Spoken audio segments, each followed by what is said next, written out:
الحمد لله نحمده ونستعينه ونستغفره ونؤمن به ونتوكل عليه ونعوذ بالله من شرور أنفسنا ومن سيئات أعمالنا من يهده الله فلا مضل له ومن يضلله فلا هادي له ونشهد أن لا إله إلا الله وحده لا شريك له ونشهد أن سيدنا وشفيعنا ومولانا محمدا عبده ورسوله أما بعد فقد قال الله تبارك وتعالى في كلامه المجيد والفرقان الحميد أعوذ بالله من الشيطان الرجيم بسم الله الرحمن الرحيم ولا تحسبن الذين قتلوا في سبيل الله أمواتا بل أحياء عند ربهم يرزقون وقال تعالى في شان حبيبه مخبرا وآمرا إن الله وملائكته يصلون على النبي يا أيها الذين آمنوا صلوا عليه وسلموا تسليما اللهم صل على سيدنا مولانا محمد وعلى آل سيدنا مولانا محمد وآله وسلم. الصلاة والسلام عليك يا رسول الله وعلى آلك وأصحابك يا حبيب الله. الصلاة والسلام عليك يا شفيع المذنبين وعلى آلك وأصحابك يا رحمة للعالمين. سامعین محترم، ذوالحجہ کا مہینہ ہے. حج اور قربانی سے لوگ فارغ ہو چکے ہیں. اللہ رب العالمین ہمارے تمام مناسک اور ہماری تمام عبادتیں جو سب لوگوں نے کی ہیں اپنی بارگاہ میں قبول فرمائے.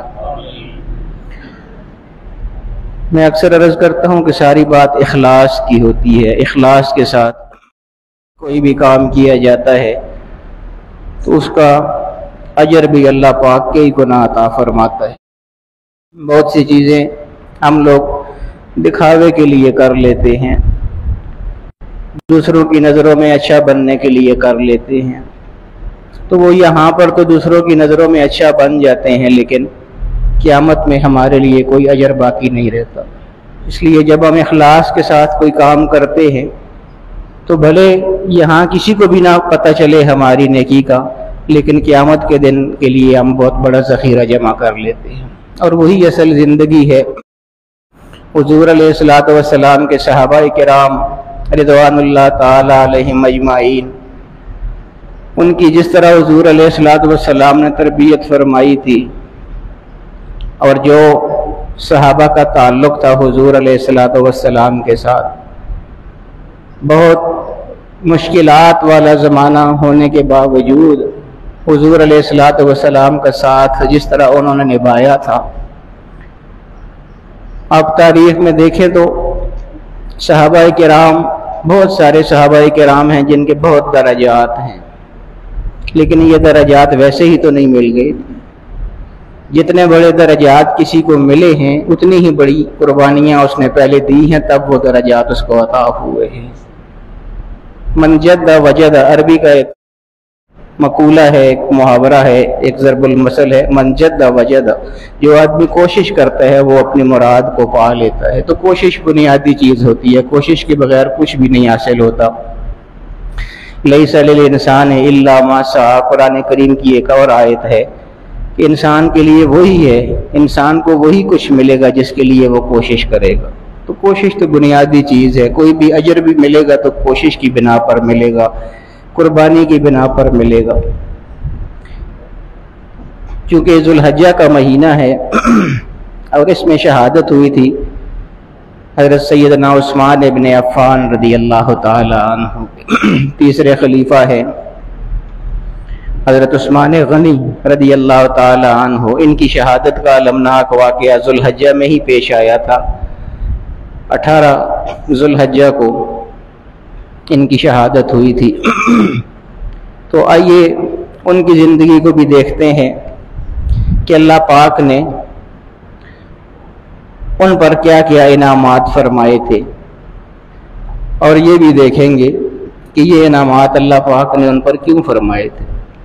وہی جو میں عرض کر رہا تھا کہ قربانیاں بڑی ہوتی ہیں تب درجات بھی بڑے ہوتے ہیں۔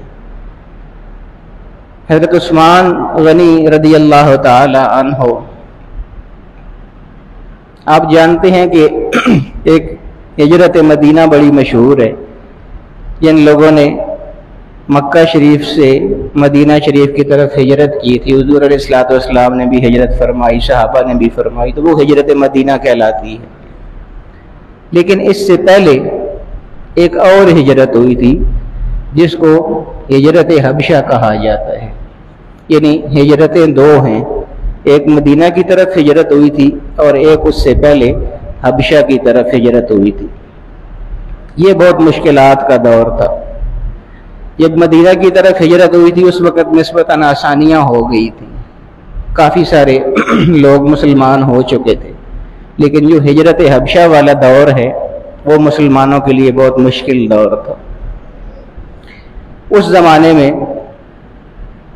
کچھ صحابہ نے حبشہ کی طرف ہجرت کی تھی، اور وہ صحابہ جنہوں نے ہجرت حبشہ بھی کی تھی اور ہجرت مدینہ بھی کی تھی، دو ہجرتیں کی تھیں، ان کو سیرت کی کتابوں میں مہاجر الہجرتین کہا جاتا ہے، یعنی دو ہجرتیں کرنے والے مہاجر۔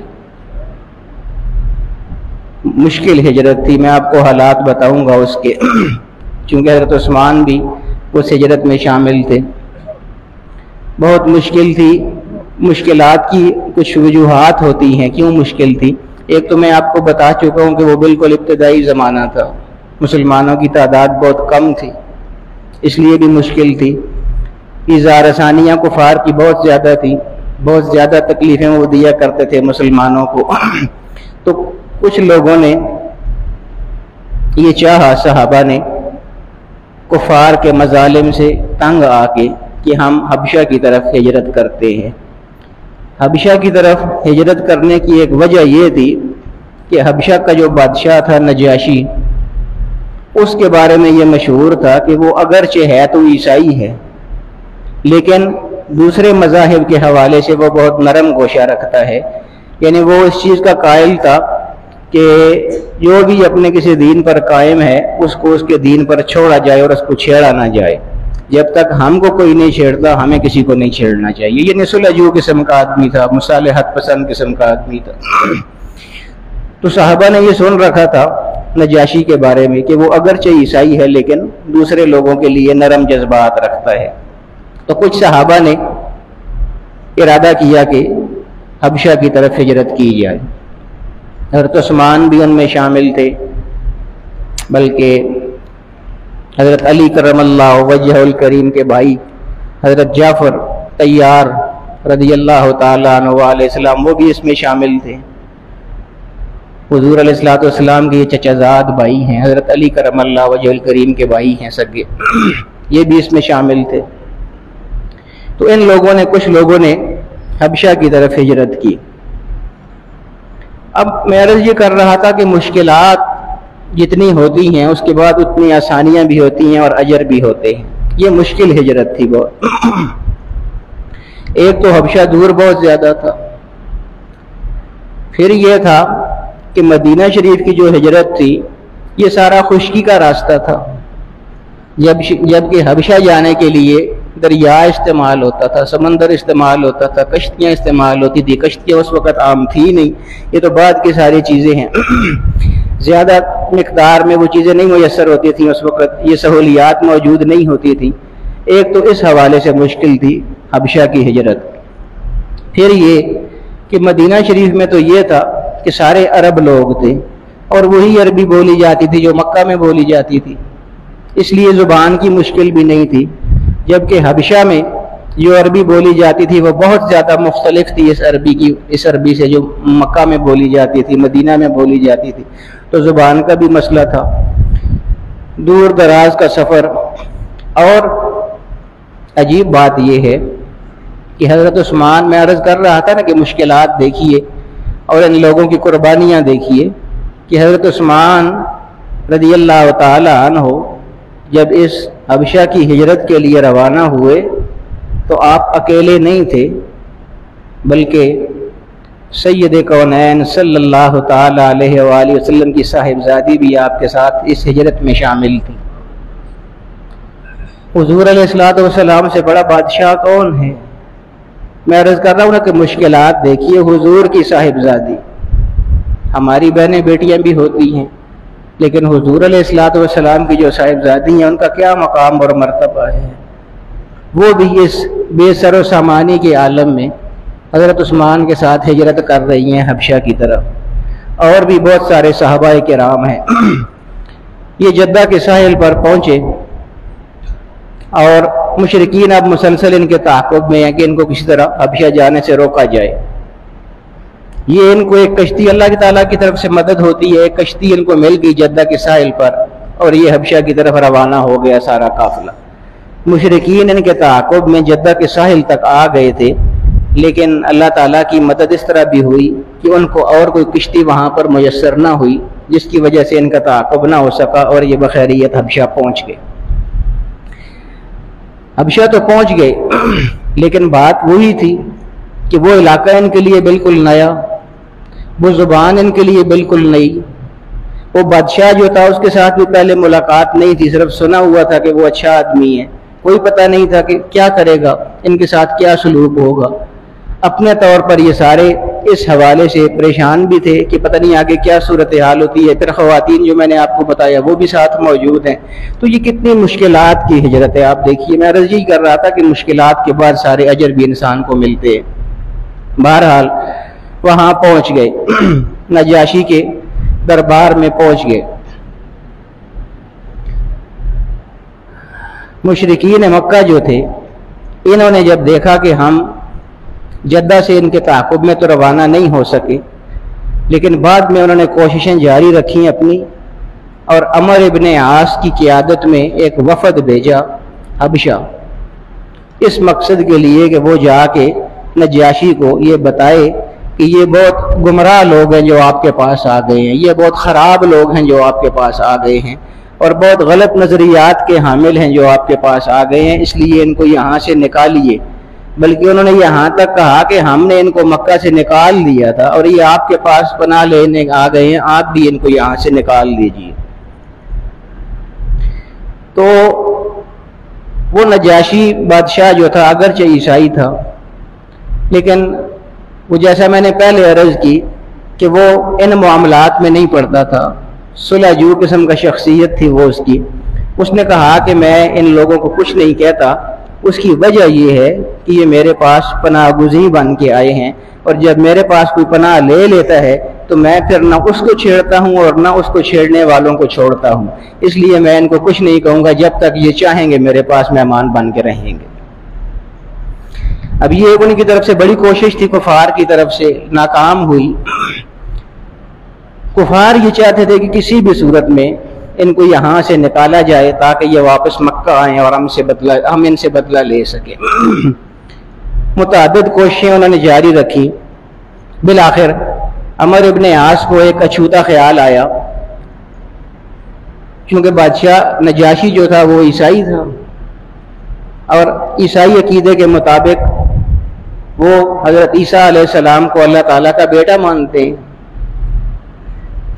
عمر ابن عاص کو یہ خیال آیا کہ عقیدے کے حوالے سے بات کرنی چاہیے، تو اس سے بادشاہ متاثر ہو جائے گا۔ اب صحابہ کرام رضوان اللہ تعالیٰ علیہم اجمعین یہ تو حضور علیہ السلام کی تربیت یافتہ تھے، حضور علیہ السلام ان کو قرآن پڑھ پڑھ کے سنایا کرتے تھے، سمجھنے والے یہ لوگ تھے، عربی کو سمجھتے تھے، ایمان حضور علیہ السلام پر تھا، اس لیے ان کا عقیدہ یہ تھا کہ عیسیٰ ابن مریم جو ہیں وہ اللہ کے رسول ہیں اور اللہ کے بندے ہیں۔ مل مسیح ابن مریم الا رسول، وہ اللہ کے رسول ہیں، اللہ کے بندے ہیں، اللہ کے بیٹے نہیں ہیں، جبکہ عیسائی عقائد کے مطابق حضرت عیسیٰ علیہ السلام اللہ کے بیٹے ہیں۔ چنانچہ عمر ابن عاص جب وہ پہلی کوشش ناکام ہو چکی تو بہت ساری سفارشیں ڈالی۔ اچھا، یہ جو بڑے لوگ ہوتے ہیں، امیر، حکمران وغیرہ، ان کے پاس جو وزیر اور مشیر ہوتے ہیں، ان کی بہت قدر و منزلت ہوتی ہے بادشاہ کے نزدیک۔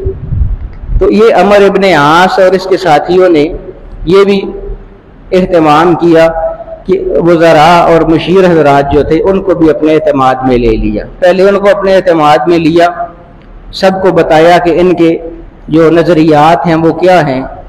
یہ تو کہتے ہیں کہ ایک اللہ ہے، الہوں کو مانتے نہیں ہیں، اور عیسیٰ علیہ السلام کے بارے میں کہتے ہیں کہ وہ اللہ کے بندے ہیں، جبکہ ہمارے نزدیک وہ اللہ کے بیٹے ہیں۔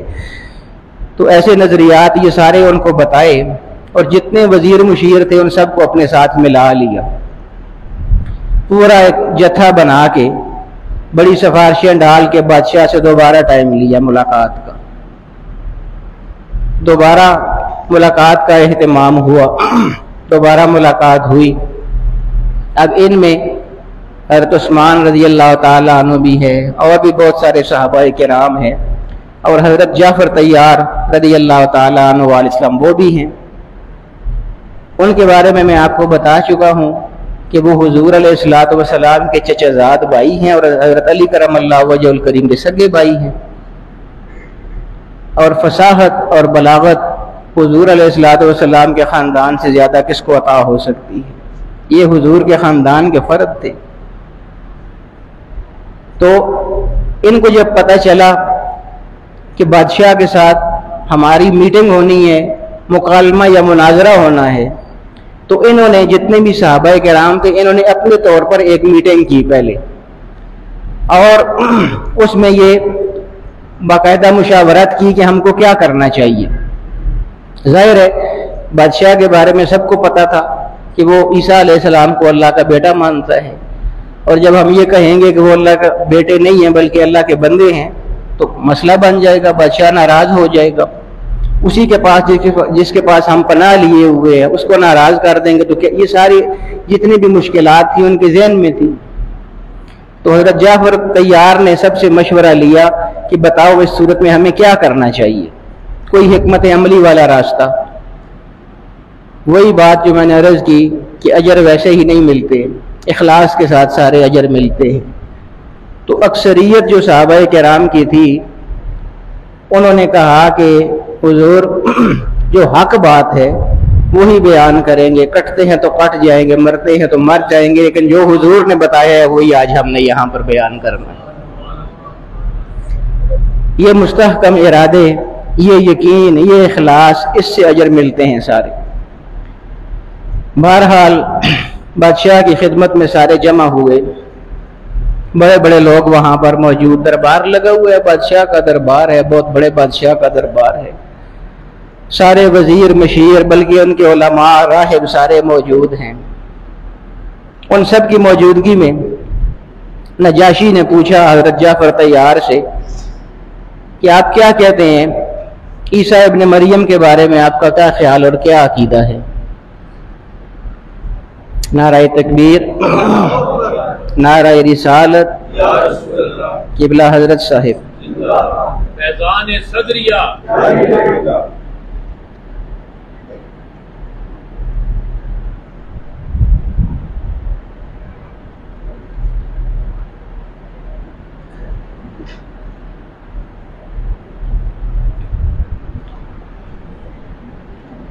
تو اب وہاں پر جو شاہ حبشہ کے پاس، نجاشی کے پاس جو میٹنگ ہو رہی تھی اس میں سارے موجود ہیں، اور بادشاہ نے وہ سارے اپنے علماء اور راہب ان کی موجودگی میں حضرت جعفر طیار سے پوچھا کہ بتائیے عیسیٰ ابن مریم کے بارے میں آپ کے کیا نظریات اور عقائد ہیں۔ اب بادشاہ وہ ہے جس نے ان کو پناہ دی ہوئی ہے، جس کے پاس یہ پناہ گزی ہیں، جو ان کا خیال رکھ رہا ہے، جو ان کی حفاظت کر رہا ہے، لیکن ہے وہ عیسائی ہے، اس کے نزدیک عیسیٰ علیہ السلام اللہ کے بیٹے ہیں۔ اب یہ حق گوئی ہوتی ہے نا کہ حق بیان کرنا افضل الجہاد کلمۃ حق ان سلطان جائر، سب سے بڑا جہاد یہ ہوتا ہے کہ سخت حکمران کو اس کے سامنے کلمہ حق بلند کرنا۔ پتہ ہوتا ہے کہ بہت مشکل وقت ہے، ان کو بھی پتہ تھا بہت مشکل وقت ہے۔ حضرت جعفر طیار نے فرمایا کہ بادشاہ سلامت، بات یہ ہے کہ آپ نے عیسیٰ ابن مریم کے حوالے سے مجھ سے پوچھا ہے، تو میں اپنی طرف سے تو کچھ بھی نہیں کہتا، اپنی طرف سے کوئی جواب نہیں دیتا۔ اگر اجازت ہو تو ہمیں اللہ کی کتاب کے حوالے سے جو ہمارے آقا و مولا صلی اللہ تعالیٰ علیہ وآلہ وسلم نے عیسیٰ علیہ السلام کے بارے میں بتایا ہے اور جو آیات ہمیں سکھائی ہیں، اگر اجازت ہو تو میں ان آیات کی تلاوت کر دیتا ہوں۔ بادشاہ نے کہا کہ سناؤ، پڑھو۔ اب وہی میں عرض کر رہا تھا نا کہ فصاحت بلاغت اس خاندان سے زیادہ کس کے پاس۔ پڑھنے والے حضرت جعفر طیار رضی اللہ تعالیٰ عنہ، کلام اللہ رب العالمین کا۔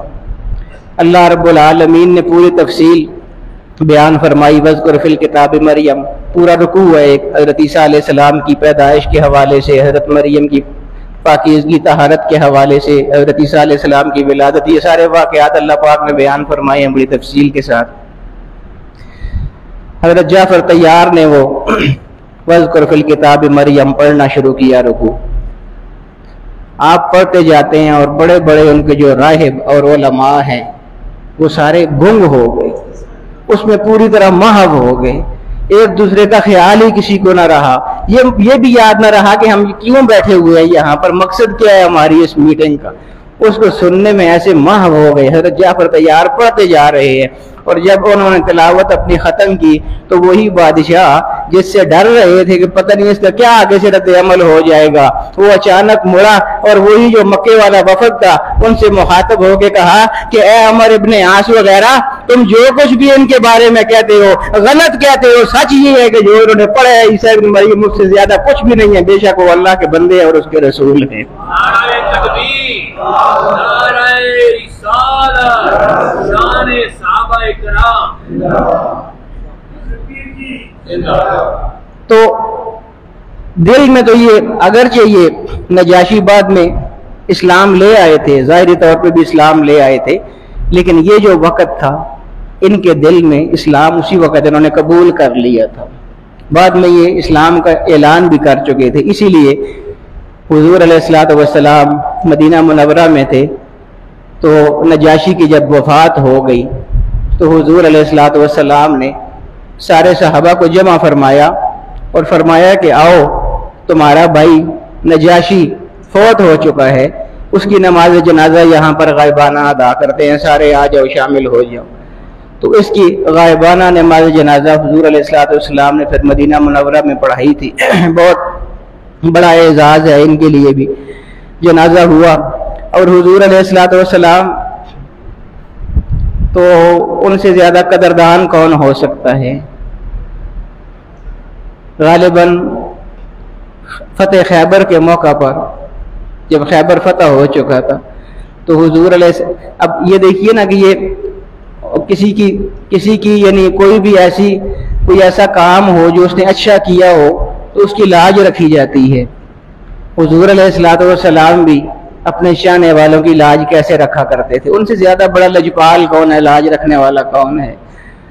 اور سارے تو ان کے خدمت گزار ہیں، حضور تو کسی کے خادم نہیں ہیں، نہ ان پر خدمت گزاری واجب ہے کسی کے لیے، باقی سب کے لیے ضروری ہے کہ ان کی خدمت گزاری کرے، حضور کے لیے کوئی ضروری نہیں ہے۔ لیکن یہ اچھائی کا بدلہ دیکھیے آپ، حضور علیہ الصلوۃ والسلام خیبر کے موقع پر جب فارغ ہو کے تشریف فرما تھے تو حبشہ کے کچھ لوگ حضور کو ملنے کے لیے آئے، ایک جوان سا ان میں سردار بھی تھا، باقی لوگ بھی تھے حبشہ کے۔ تو حضور علیہ الصلوۃ والسلام بجائے اس کے کہ اپنے خادموں صحابہ کرام کو یہ کہتے کہ ان کا خیال رکھنا ہے، حضور علیہ الصلوۃ والسلام خود ان کا خیال رکھ رہے تھے، ان کے لیے خود حضور علیہ الصلوۃ والسلام کھانے آگے اپنے ہاتھوں سے پیش کر رہے ہیں، ان کو پانی خود اپنے ہاتھوں سے دے رہے ہیں، سارے کام حضور علیہ الصلوۃ والسلام خود ان کے کر رہے ہیں۔ صحابہ کرام آگے سے پوچھتے ہیں کہ یا رسول اللہ، ہم خادم جو موجود ہے ہمیں حکم کیجئے کیا کرنا ہے؟ فرمایا نہیں، یہ میرے جو پیروکار جب مشکل وقت میں ان کے پاس گئے تھے تو انہوں نے خود ان کا عزت و احترام کیا تھا، اس لیے میرا دل چاہتا ہے کہ میں آج خود ان کا عزت و احترام کروں گا اور عزت و تکریم کروں گا ان کی۔ تو یہ بہرحال یہ وہ ایک حبشہ والی ہجرت تھی۔ پھر یہ حضرت عثمان رضی اللہ تعالی عنہ، ایک ان کی یہ ہجرت مہاجر الہجرتین میں، ایک حبشہ والی ہجرت، پھر ایک مدینہ والی ہجرت۔ تو یہ ان کے اعزازات ہیں۔ میں عرض کر رہا تھا کہ یہ بہت جامع الکمالات شخصیت حضرت عثمان غنی رضی اللہ تعالی عنہ. یہ تو ہجرت کی بات بیچ میں آ گئی، گفتگو ہماری اصل میں حضرت عثمان رضی اللہ تعالیٰ عنہ کے حوالے سے ہو رہی ہے، چونکہ وہ اس ہجرت میں شامل تھے اس لیے اس ہجرت کا بھی ساتھ ساتھ تذکرہ ہو گیا. حضور علیہ الصلوۃ والسلام کے ساتھ جو ان کا تعلق تھا وہ بھی اپنی مثال آپ ہے. غزوہ بدر آپ جانتے ہیں کہ بہت بڑا غزوہ ہے، اتنا بڑا غزوہ، اور اس کے درجات بھی دیکھیے، اس کے اعزازات بھی دیکھیے، اس کے انعامات بھی دیکھیے. آپ جانتے ہیں کہ ملائکہ آئے تھے امداد کے لیے اس غزوہ میں.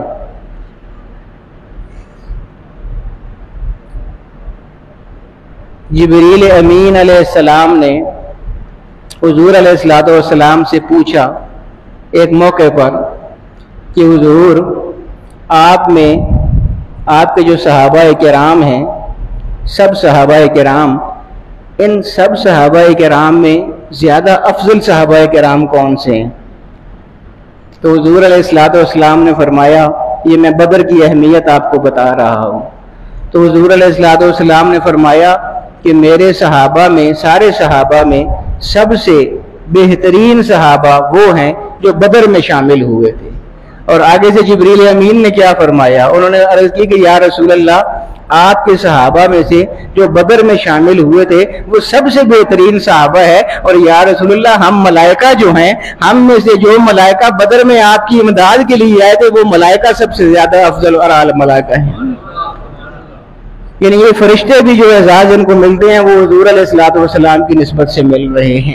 کتنی بڑی ذات ہے حضور علیہ الصلوۃ والسلام کی. یعنی بدر میں جن ملائکہ نے حضور علیہ الصلوۃ والسلام کا صاف، ملائکہ تو ویسے ہی بہت زیادہ معزز ہیں، ان کے بہت زیادہ اعزازات ہیں، لیکن ان میں بھی زیادہ اعزاز ان ملائکہ کے ہیں جو بدر میں حضور علیہ الصلوۃ والسلام کے ساتھ جنگ میں شریک ہوئے تھے. تو بہت بڑا معرکہ تھا یہ بدر. غزوہ بدر درپیش ہے. حضور علیہ الصلوۃ والسلام کی صاحبزادی حضرت عثمان کی اہلیہ ہیں، وہ بیمار ہیں. سارے لوگ بدر کی تیاری کر رہے ہیں، بدر میں جانے کے لیے سب بے تاب ہیں. سب کو پتہ ہے بہت بڑا معرکہ ہونے والا ہے یہ. حضرت عثمان بھی چاہتے ہیں کہ میں جاؤں، لیکن حضور علیہ الصلوۃ والسلام کا حکم ہو گیا کہ نہیں، تم نہیں جاؤ گے. چونکہ حضور کی صاحبزادی ان کے گھر میں تھی، حضرت رقیہ، وہ علیل تھیں، وہ بیمار تھیں. تو حضور نے فرمایا کہ سارے ہی چلے جائیں گے تو میری بیٹی کا پیچھے خیال رکھنے والا کون ہوگا؟ اس لیے تمہیں یہاں پر رکنا چاہیے. کوئی دوا دینی پڑتی ہے، 100 ضرورتیں ہوتی ہیں بیمار بندے کی، تو تم نہیں جاؤ گے، تم یہیں رہو گے. اب حضرت عثمان کا دل تو بہت چاہ رہا تھا، بدر کو وہ چھوڑنا نہیں چاہتے تھے کیونکہ بہت بڑے مراتب ملنے تھے بدر والوں کو. حضرت عثمان کیسے یہ چاہ سکتے تھے کہ میں اسے محروم ہو جاؤں، ان اعزازات سے محروم ہو جاؤں؟ لیکن حضور علیہ الصلوۃ والسلام کے فرمان کے سامنے کوئی بول تو نہیں سکتا تھا. دل میں بہت خواہش تھی کہ میں جاؤں. حضور علیہ الصلوۃ والسلام تو دلوں کی بھی کیفیات جانتے ہیں. حضور نے فرمایا کہ نہیں، تم یہیں رہو گے، اس کی عیادت کرو گے. رہ گئی، بادل ناخواستہ رہ گئے حضرت عثمان. بدر جانے والے بدر چلے گئے، بدر ہو گیا، سب کچھ فتح بھی ہو گئی. حضور اب حضرت عثمان شامل نہیں ہے اس غزوے میں، وہ وہاں پر ہیں. حضور علیہ الصلوۃ والسلام غزوہ بدر سے فارغ ہو کے مال غنیمت تقسیم فرما رہے ہیں، اور ایک ڈھیری حضور علیہ الصلوۃ والسلام نے الگ رکھی ہوئی ہے. جب سب صحابہ کرام میں تقسیم فرما چکے مال غنیمت، تو صحابہ کرام نے دیکھا کہ ایک ڈھیری اب بھی الگ پڑی ہوئی ہے. تو صحابہ نے پوچھا کہ یا رسول اللہ یہ الگ ڈھیری آپ نے کیوں لگائی ہوئی ہے مال غنیمت کی؟ فرمایا یہ عثمان کے لیے لگائی ہے، وہ اگرچہ آ نہیں سکا ہے لیکن اس کا حصہ میں نے یہاں پر رکھا ہوا ہے. اور پھر جب واپس تشریف لے گئے اور حضرت عثمان رضی اللہ تعالی عنہ کو ان کا جو حصہ تھا مال غنیمت کا وہ دے دیا. اب حضرت عثمان تو وہ شخصیت ہیں دوستو کہ جن کی دولت سے پورا مدینہ وہ فیض حاصل کرنے والا تھا. ان کو اس حصے سے کیا غرض ہو سکتی تھی؟ وہ تو اتنا مال لٹا دیا کرتے تھے، ایک ایک موقع پر اتنا مال مدینہ والوں کے لیے لٹا دیا کرتے تھے، حضور کے لیے لٹا دیا. ان کے لیے اس مال غنیمت کی حیثیت ہی کیا تھی؟ لیکن وہ تو حضور کا جذبہ تھا کہ وہ میری بیٹی کی عیادت کے لیے وہاں رہ گیا ہے، میرے حکم کی وجہ سے وہاں رہ گیا ہے، لیکن اس کو حصہ پورا ملنا چاہیے. بہرحال وہ حصہ ان کو حضور علیہ الصلوۃ والسلام نے دے دیا. ان کے نزدیک اس حصے کی تو کوئی حیثیت ہی نہیں تھی حضرت عثمان ابن عفان رضی اللہ تعالیٰ عنہ کے لیے. انہوں نے اس پر دھیان ہی نہ دیا اور فرمایا کہ یا رسول اللہ میرا حصہ تو آپ نے مجھے دے دیا ہے, لیکن یا رسول اللہ بدر والے کو تو بڑے اعزازات ملیں گے, بڑے انعامات ملیں گے, وہ جو اجر ان کو ملے گا وہ اجر بھی کیا مجھے ملے گا. فرمایا نعم لکل اجر کذالک, ہاں تجھے اجر بھی اتنا ہی ملے گا جتنا بدر میں شامل ہونے والوں کو ملا ہے. نعرہ تکبیر، نعرہ رسالت، شان عثمان غنی. تو یہ میں عرض یہ کر رہا تھا کہ یہ صحابہ کرام کو جو درجات ملتے ہیں تو یہ ویسے ہی نہیں مل جاتے تھے, ان کی قربانیاں بہت زیادہ ہوتی تھی. تو یہ حضرت عثمان رضی اللہ تعالیٰ عنہ کے زندگی کے گوشوں کی چند جھلکیاں تھی. باقی انشاءاللہ اگلے جمعے انشاءاللہ میں آپ کو مزید ان کے بارے میں بتاؤں گا. اللہ رب العالمین ان کی روح پر کروڑوں رحمت نازل فرمائے. وصلی اللہ تعالیٰ علی خیر خلقی سیدنا و مولانا محمد و آلہ و اصحابہ اجمعین.